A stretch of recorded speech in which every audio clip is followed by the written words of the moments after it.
Hi friends, అందరికీ praise lord. మన ప్రభువును ప్రియరక్షకుడైన యేసుక్రీస్తు నామములో మీ అందరికీ నా శుభములు వందనాలు తెలియజేస్తున్నాను.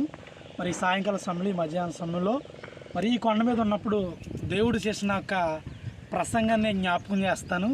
ఆయన కొండ మీద అప్పటికి 3 రోజులు ప్రసంగం చేస్తున్నప్పుడు అనేక మంది చిన్నపిల్లలు, వృద్ధులు, అనేక మంది యవనస్తులు వచ్చినప్పుడు శిష్యుడు వెళ్ళి అంటాడు కదా, ప్రభువా ఇప్పటికే 3 రోజులు అయిపోయింది ప్రభువా, మరి చంటి పిల్లలు నా ఆకలి వేస్తుందంటే మరి మీ దగ్గర ఏమైనా ఉంటే తీసుకురండి, నేను ప్రార్థిస్తానన్నప్పుడు మరి ఏమీ లేదు ప్రభు మా దగ్గర, ఇగో ఈ చిన్నపిల్లవాడి దగ్గర 5 రొట్టెలు 2 చిన్న చేపలు మాత్రమే ఉన్నాయి ప్రభు అని ఇచ్చినప్పుడు దాన్నే తీసుకురండి, నేను ఆశీర్వదిస్తాను అన్నప్పుడు ఆ శిష్యుడు వెళ్ళి మరి యేసు ప్రభులు వారి దగ్గరికి కట్టుకెళ్ళినప్పుడు యేసు ప్రభులు వారు ఆకాశం వైపు కన్నులెత్తి పరలోకమందున్న మా తండ్రి నీ నామం పరిశుద్ధపరచబడును గాక అంటూ ప్రార్థన చేసినప్పుడు అక్కడ కార్యం జరిగింది.